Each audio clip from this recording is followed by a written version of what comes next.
নমস্কার বন্ধুরা, আমি অপূর্ব এবং আপনারা দেখছেন এনআরএস নিউজ। তো এর আগে আমরা 508-এর সামগ্রিক একটা আলোচনা করেছিলাম একটি ভিডিওতে। যদি আপনারা সেই ভিডিওটি না দেখে থাকেন, অবশ্যই ডেসক্রিপশনে আমি তার লিঙ্ক দিয়ে দেবো, সেই ভিডিওটি দেখে নেবেন এবং তাহলে 508 সম্পর্কে একটা আপনার সামগ্রিক ওভারঅল ধারণা আপনারা পেয়ে যাবেন। তো আমি আজ সকালেই বলেছিলাম যে আপনাদেরকে আজকে 509-এর ওপর একটি সামগ্রিক ভিডিও দিতে চলেছি। তো সেই কথা মতো আমি নিয়ে এলাম আপনাদের কোর্স 509-এর সামগ্রিক একটি ভিডিও। তো এখানে কোর্স 509-এর যে বিষয়টি হলো সেটি হচ্ছে উচ্চ প্রাথমিক স্তরে সমাজবিজ্ঞান শিখন। এই বিষয়টি শুরু করার আগে আমি কয়েকটা কথা বলে নিতে চাই। প্রথম কথা হচ্ছে, আপনাদের যে 501 থেকে 510 পর্যন্ত সাবজেক্ট রয়েছে, তার মধ্যে সব থেকে সহজতম সাবজেক্ট বোধহয় এই বিষয়টি। দ্বিতীয় যে বিষয়টি বলবো, এর আগে যদি আপনারা 501 থেকে 510 কি পড়েছেন একটু ভাবেন, একটু পিছন দিকে পিছিয়ে যান, তাহলে দেখবেন যে সেখানে আপনাদের মূল লক্ষ্য কি। আপনাদের মূল লক্ষ্য হচ্ছে শিশুর বিকাশ ঘটানো। এবার সেই বিকাশ ঘটাতে গিয়ে আমাদের একটা মূল উপকরণ হচ্ছে আমাদের পাঠ্যক্রম, আমাদের পাঠ্যপুস্তক। তো সেই পাঠ্যপুস্তক আমরা এর আগে কিন্তু দেখেছি, যদি একটু ভাবেন, যে এর আগে আমরা কিভাবে গণিত বাচ্চাদের শেখাবো সেটা শিখেছি, একটি বিষয় তার উপর দেওয়া ছিল। এর আগে কিভাবে ভাষা শিক্ষণ দেওয়া হবে শিশুদের সেটা আমরা শিখেছি, একটি বিষয় তার জন্য অ্যালট করা ছিল। এর আগে কিভাবে পরিবেশের শিক্ষণ দেওয়া যাবে শিশুদের, সেই বিষয়ে শিখেছি। তো আজকে আমরা যেটা শিখতে চলেছি সেটি হচ্ছে উচ্চ প্রাথমিক স্তরে সমাজবিজ্ঞানের শিখন। এখানে একটা জিনিস বলবো, সমাজবিজ্ঞান কিন্তু আপনারা জানেন যে প্রাথমিক যে স্তর সেটাকে দুটো ভাগ রয়েছে, একটি হচ্ছে নিম্ন প্রাথমিক, একটা হচ্ছে উচ্চ প্রাথমিক। তো নিম্ন প্রাথমিকের ক্ষেত্রে কিন্তু সমাজবিজ্ঞানটা আলাদাভাবে সমাজবিজ্ঞান বলে কোনো সাবজেক্ট নেই। আমি এর আগেও যখন লেসন প্ল্যান বুঝিয়েছিলাম তখন আপনারা দেখেছিলেন যে ওই পরিবেশের মধ্যেই কিন্তু সমাজবিজ্ঞানের বিষয় ঢুকে আছে। তো উচ্চ প্রাথমিকে আমাদেরকে আজকের যে আলোচনা আমরা করব সেটা মূলত উচ্চ প্রাথমিকের যে বিষয়গুলো রয়েছে সমাজবিজ্ঞানের।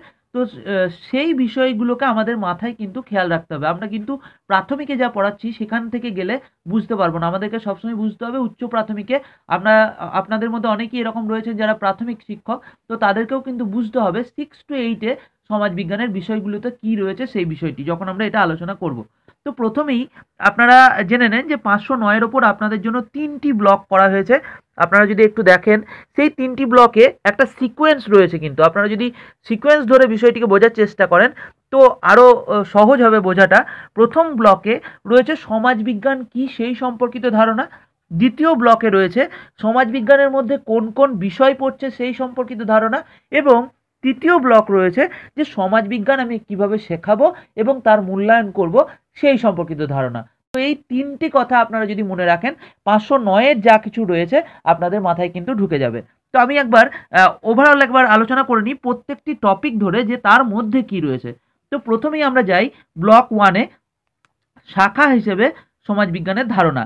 তো আমরা যদি খুব সহজভাবে ভাবি যে আমরা বিভিন্ন বিষয়কে কিন্তু ভাগ করে নিয়েছি যাতে আমাদের পড়ানোর ক্ষেত্রে সুবিধা হয়। আমি এটা অনেক সংকীর্ণ ধারণা দিয়ে এই কথাটি বললাম, ভাগ করার কারণ অবশ্যই আলাদা, কিন্তু আমি ধরে নিচ্ছি যে বাচ্চাদের যাতে বুঝতে সুবিধা হয় সে কারণে আমরা ভাগ করে নিয়েছি সমাজবিজ্ঞান বলে একটি সাবজেক্টকে। তো সেই সমাজবিজ্ঞানের কি প্রকৃতি রয়েছে, অর্থাৎ সমাজবিজ্ঞানের মধ্যে কি কি বিষয় আমরা আলোচনা করব, এই যে বিষয়গুলো এই ব্লকে রয়েছে। আমরা যদি প্রথম এককে যাই, সেটি হচ্ছে সমাজবিজ্ঞানের প্রকৃতি। সমাজবিজ্ঞানের প্রকৃতির মধ্যে রয়েছে, আপনারা কথাটি শুনেই বুঝতে পারছেন যে সমাজবিজ্ঞানের কিভাবে উৎপত্তি হলো, সমাজবিজ্ঞানের আগে কেমনভাবে ছিল, সমাজবিজ্ঞানে কিভাবে বিবর্তন ঘটলো আস্তে আস্তে, সমাজবিজ্ঞানের যে অতীত সেটাতে কি পড়ানো হতো, বা পরবর্তীকালে বর্তমানে সমাজবিজ্ঞান বলতে কোন কোন বিষয়গুলোকে ভাবা হচ্ছে। ঠিক আছে, তো এই বিষয়টি হচ্ছে এই এককের মূল বিষয়বস্তু। দ্বিতীয় এককে যদি যাই, বিদ্যালয় পাঠ্যক্রমে সমাজবিজ্ঞান। এখানে আমাদের পার্সপেক্টিভে ভাবতে হবে যে আমাদের বিদ্যালয়ে সমাজবিজ্ঞানের মধ্যে কোন কোন বিষয়গুলো পড়ানো হয়। তো সেখানে আমাদের এটাও ভাবতে হবে যে আমাদের যখন ইংরেজ শাসন ছিল সেই সময় আমাদের সমাজবিজ্ঞানে কীভাবে বিকাশ ঘটেছিল, বা সেখানে সমাজবিজ্ঞানের পাঠ্যক্রমে সেখানে কী ছিল, স্বাধীনতা পরবর্তীকালে আমাদের সমাজবিজ্ঞানের মধ্যে কী বিষয় রয়েছে এই বিষয়গুলো কিন্তু, এবং বর্তমানে আমাদের বিদ্যালয় পাঠ্যক্রমে কোন কোন বিষয়গুলো সমাজবিজ্ঞানের মধ্যে পড়ছে সেইগুলো কিন্তু আলোচনা হবে এখানে। আপনারা এখন স্ক্রিনের ওপর একটি স্ক্রিনশট দেখতে পাচ্ছেন যেখানে আপনারা দেখতে পাচ্ছেন যে সমাজবিজ্ঞানকে মূলত 3টি ভাগে ভাগ করা যেতে পারে। আমি এখানে একটি জিনিস বলবো যে আপনারা কিন্তু এখানে যা কিছু রয়েছে এই বিষয়টির মধ্যে 509-এর মধ্যে সব কিছুই জানেন আগে থেকেই। শুধুমাত্র আপনাদের একটা উদাহরণ দিয়ে বলা যেতে পারে এরকম যে যেমন ঘরের যারা বলা যায় গৃহিণী রয়েছেন, তারা যদি ভাতকে সিদ্ধ করতে হয় তো সেক্ষেত্রে ভাতের হাঁড়ির ওপর একটা ঢাকনা দেয়, কিন্তু তারা জানে যে সেই ঢাকনাটি দিলে ভাতটি তাড়াতাড়ি সিদ্ধ হবে, কিন্তু কেন সিদ্ধ হয় সেই বলা যায় বৈজ্ঞানিক ধারণাটা, বয়েলসের ধারণা তাদের কিন্তু জানা নেই, কিন্তু তা সত্ত্বেও তারা এটা করে থাকে তাদের অভিজ্ঞতার ভিত্তিতে। তো সেই হিসেবে এটাও এখানে বলা যায় যে আপনাদের মধ্যে এই বিষয়ের মধ্যে কি রয়েছে আপনারা সবই জানেন, আপনাদেরকে শুধু সেই বিষয়ের বলা যায় জিনিসগুলোকে সাজিয়ে নিতে হবে নিজের মতন করে। তো দেখুন, বিশুদ্ধ সমাজবিজ্ঞানের আন্ডারে কোন বিষয়টি পড়ছে, কোন বিষয়গুলি পড়ছে: রাষ্ট্রবিজ্ঞান, অর্থনীতি, ইতিহাস, আইন, ব্যবহারশাস্ত্র, সমাজবিদ্যা, পাবলিক প্রশাসন ইত্যাদি ইত্যাদি ইত্যাদি। তো যদি দ্বিতীয় ভাগে যাই, আধা সমাজবিজ্ঞান, সেখানে রয়েছে দেখুন নীতিবিদ্যা, শিক্ষা, দর্শন, মনোবিজ্ঞান, শিল্প ইত্যাদি। আমরা যদি তৃতীয় ভাগে যাই তো সেখানে দেখুন রয়েছে সামাজিক প্রভাবযুক্ত বিজ্ঞান, অর্থাৎ ভূগোল, জীববিদ্যা, ঔষধ, ভাষাবিদ্যাগত, লাইব্রেরি বিজ্ঞান ইত্যাদি। তো এই বিষয়গুলো মূলত সমাজবিজ্ঞান বোঝায়। কোনো কোনো ক্ষেত্রে সমাজবিজ্ঞান বলে একটাই সাবজেক্ট থাকে যেখানে সব বিষয়গুলোকে অন্তর্ভুক্ত করা হয়, আবার কখনো কখনো পার্ট পার্ট করে দেওয়া হয় বিভিন্ন বিষয় অনুসারে, সেটা আপনারা দেখে থাকবেন। তো এই গেল বিদ্যালয় স্তরে আমাদের সমাজবিজ্ঞান বলতে কোন কোন বিষয়গুলোকে আমরা বুঝি। তাহলে আমরা বুঝে গেলাম যে ব্লক ওয়ানের বিষয়ের মধ্যে কি রয়েছে। এবার আমরা চলে যাই ব্লক টু এর দিকে তাকাই, তাহলে দেখব যে এই যে সমাজবিজ্ঞানের মধ্যে কি কি রয়েছে আমরা পড়লাম। এখানে দেখুন ব্লক টু এর নাম হচ্ছে সামাজিক বিজ্ঞানের বিষয় এবং ধারণা। তো এখানে আমরা ডিটেলসে পড়বো এবং 3টি ইউনিট এখানে রয়েছে, যে 3টি ইউনিটে আমরা 3টি বিষয়কে আলাদা আলাদাভাবে বিস্তারিতভাবে পড়বো। তো একক 3-এর দিকে যদি আমরা তাকাই তাহলে দেখবো এখানে রয়েছে ইতিহাস।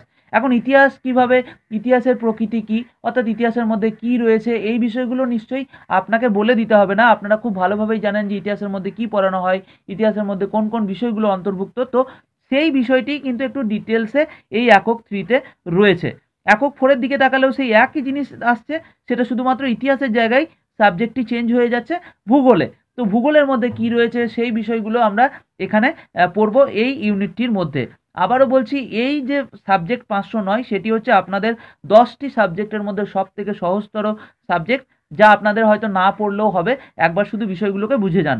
একক 5, আরও যে এর বাইরে যে সাবজেক্টগুলো রয়েছে, সমাজবিজ্ঞান মানে আমরা এর আগেই দেখলাম যে বিভিন্ন সাবজেক্ট রয়েছে, তো সেখানে অর্থনীতি রয়েছে, সেখানে রাষ্ট্রবিজ্ঞান রয়েছে। তো সেই বিষয়গুলো কিভাবে আমাদের সামাজিক এবং রাজনৈতিক জীবনে প্রভাব ফেলে, কিভাবে একের অপরের সঙ্গে সমন্বয় ঘটায়, সেই বিষয়গুলো নিয়ে মূল কথা। এখানে অন্যান্য যে বিষয়গুলো রয়েছে সেই বিষয়গুলো আমরা কিভাবে পড়ি বা তার মধ্যে কি রয়েছে সেই বিষয়গুলো আমরা এই ইউনিটে জানতে পারবো।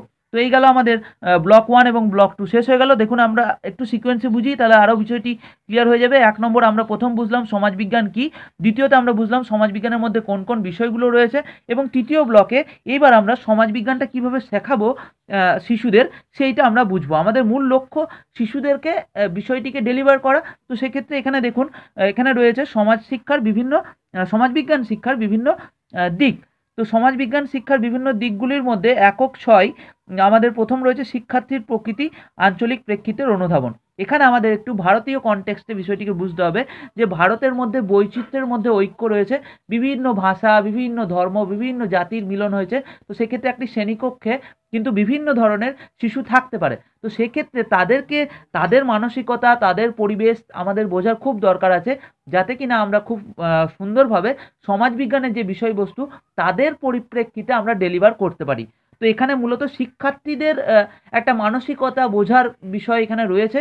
আপনারা একটু পড়লে, আমি যখন ডিটেলসে প্রত্যেক একক ধরে আলোচনা করব, বিষয়গুলো আরও ক্লিয়ার হয়ে যাবে।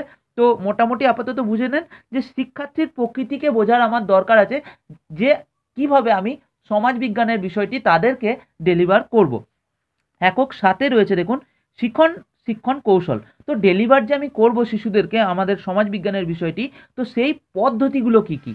এর আগেও আমরা অন্যান্য যে বিষয়গুলো যখন আলোচনা করেছি, যেখানে বলুন গণিত, যেখানে বলুন ভাষা, যেখানে বলুন পরিবেশ বিজ্ঞান, সেখানেও দেখেছি যে আমরা কিভাবে শেখাবো শিশুদের, শিক্ষণ পদ্ধতিটা আমাদের কি হবে। তো এখানেও সেই একই মোটামুটি পদ্ধতিই রয়েছে, আলাদা খুব একটা থাকে না, বিভিন্ন বিষয়ান্তরে একটু আধটু আলাদা থাকে পদ্ধতিগুলোর মধ্যে। সেই আলোচনা পদ্ধতিই রয়েছে, সেই প্রশ্নোত্তর পদ্ধতি রয়েছে, সেই সমস্যা সমাধান পদ্ধতি রয়েছে, যেগুলো এর আগে দেখেছি।